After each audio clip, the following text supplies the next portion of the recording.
Welcome to Devi's English. గత వీడియోలో noun గురించి చెప్పాను కదా, ఈరోజు ప్రొనౌన్ గురించి క్లియర్గా ఎక్స్ప్లెయిన్ చేయాలనుకుంటున్నాను. ప్రొనౌన్ అంటే నౌన్కు బదులు వాడే వర్డ్.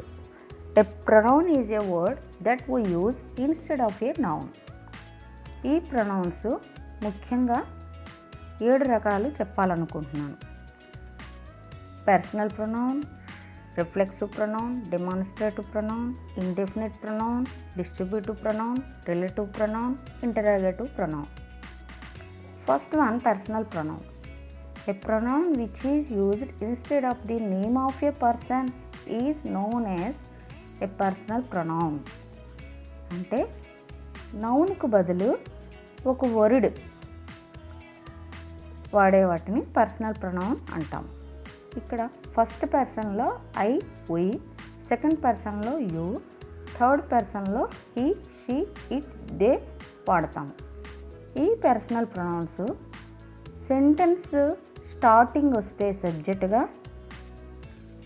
సెంటెన్స్ మధ్యలో వస్తే ఆబ్జెక్టివ్గా, పొసెసివ్గా వాడతాం. సో ఒక్కొక్క పర్సనల్ ప్రొనౌన్కి ఆబ్జెక్టివ్ కేస్, పొసెసివ్ కేస్ చెప్తాను. I for my, me objective case, possessive case mine. We us, ours. You objective case you, possessive case yours. He objective case him, possessive case his. She objective case her, possessive case hers. It objective case it, possessive case its. They objective case them, possessive case theirs. Next, reflexive pronoun or emphatic pronoun. When self is added to objective case pronouns, when the action done by the subject turns back upon the subject. అంటే subject ఏ ప్రొనౌన్కి అయితే action చెప్తామో దాన్ని reflect చేస్తూ ఇంకో pronoun వాడతాం. దాన్నే reflexive pronoun అంటారు. I hurt myself. ఇక్కడ I hurt, I after hurt action indicating. I hurt myself. He hurt himself. They hurt themselves. అంటే సబ్జెక్ట్ యొక్క యాక్షన్ని రిఫ్లెక్ట్ చేస్తూ చెప్పే ప్రొనౌన్ని రిఫ్లెక్సివ్ ప్రొనౌన్ అంటారు. సింపుల్గా ఆబ్జెక్టివ్కి ఎస్ఈఎల్ఫ్ కానీ ఎస్ఈఎల్విఈఎస్ కానీ పెట్టి ప్రొనౌన్ని వాడతాం. Next one, empathetic pronoun. Personal pronouns are used to give emphasis. They are called empathetic pronoun. అంటే పర్సనల్ ప్రొనౌన్ పక్కన స్ట్రెస్ ఇస్తూ ప్రొనౌన్ వెంటనే వాడే ప్రొనౌన్ని ఎంపథెటిక్ ప్రొనౌన్ అంటారు. I myself will do it. You yourself can explain the matter. చిన్న clarity ఉంటే చాలు, ఈ 2 ప్రొనౌన్లు మీకు క్లియర్గా అర్థమవుతుంది. రిఫ్లెక్సివ్ ప్రొనౌన్ అంటే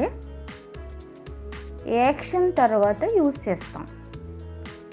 ఎంపథెటిక్ ప్రొనౌన్ అంటే ఇమీడియట్గా సబ్జెక్ట్ తర్వాత యూజ్ చేస్తాం. అంటే పర్సనల్ ప్రొనౌన్ తర్వాత యూజ్ చేస్తాం. ఇప్పుడు third one, demonstrative pronoun which are used to point out the objects which they refer to are called demonstrative pronoun.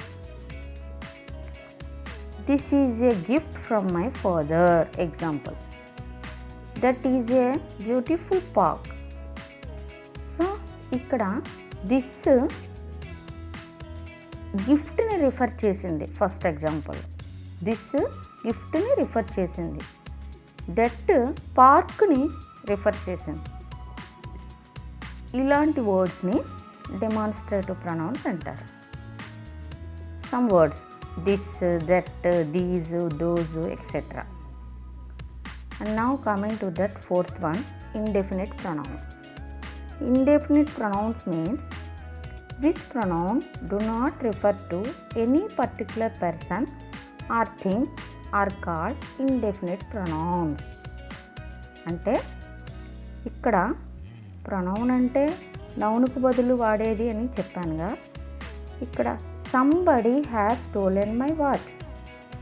Here not mentioning any person particularly, somebody, so it is indefinite pronoun. Anyone can do this. Here also not mention any particular person name, so it is also indefinite pronoun. Some words I want to give now. Somebody, anyone, few, anybody, nobody, everyone, all, many, etc.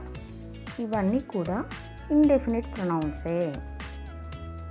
Now coming to that fifth one, distributive pronoun.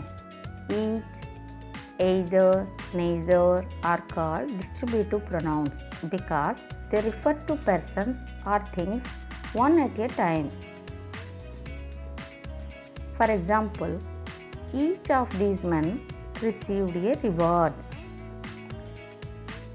Each of these men received a reward అంటే వీళ్ళల్లో ప్రతి ఒక్కరికి reward వచ్చింది. either of you can go. either of you can go అంటే మీలో ఎవరైనా వెళ్ళొచ్చు. neither of you can go, ఇద్దరిలో ఎవ్వరూ వెళ్ళడానికి లేదు. ఇలా డిస్ట్రిబ్యూషన్ వేలో వాడే వర్డ్స్ని, ప్రొనౌన్స్ని డిస్ట్రిబ్యూటివ్ ప్రొనౌన్స్ అంటారు. And now coming to that relative pronoun. A relative pronoun refers or relates to some noun going before which is called its antecedent. అంటే నౌన్ని రిఫర్ చేస్తూ దాని రిలేషన్ తెలిపేది.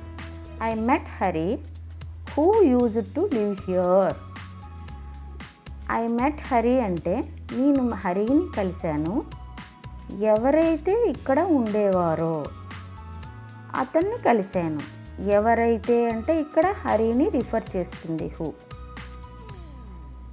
I have found the pen which I had lost. నాకు ఏ pen అయితే పోయిందో అది దొరికింది. Which refers here pen. Here is the book that you lent me. ఏదైతే ఇచ్చావో ఆ బుక్ ఇక్కడ ఉంది. దట్ ఇక్కడ రిఫర్ చేస్తుంది బుక్ని.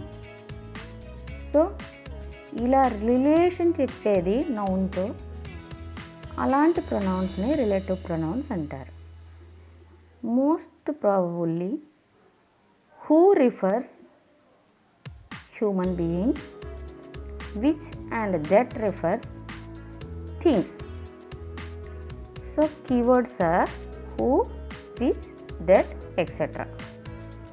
And now last one, interrogative pronoun. These pronouns are used to ask questions.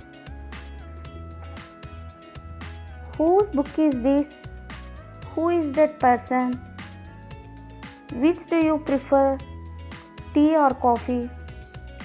ఇక్కడ whose బుక్ని రిఫర్ చేస్తుంది, హూ పర్సన్ని రిఫర్ చేస్తుంది, విచ్ టీని కానీ కాఫీని కానీ రిఫర్ చేస్తుంది. Words whose, what, which, whom, who ఇలాంటి వర్డ్స్ అన్నీ కూడా నౌన్ని రిఫర్ చేసే వర్డ్స్ని ఇంటరాగేటివ్ ప్రొనౌన్స్ అంటారు. నెక్స్ట్ క్లాస్లో యాడ్జెక్టివ్ గురించి తెలుసుకుందాం.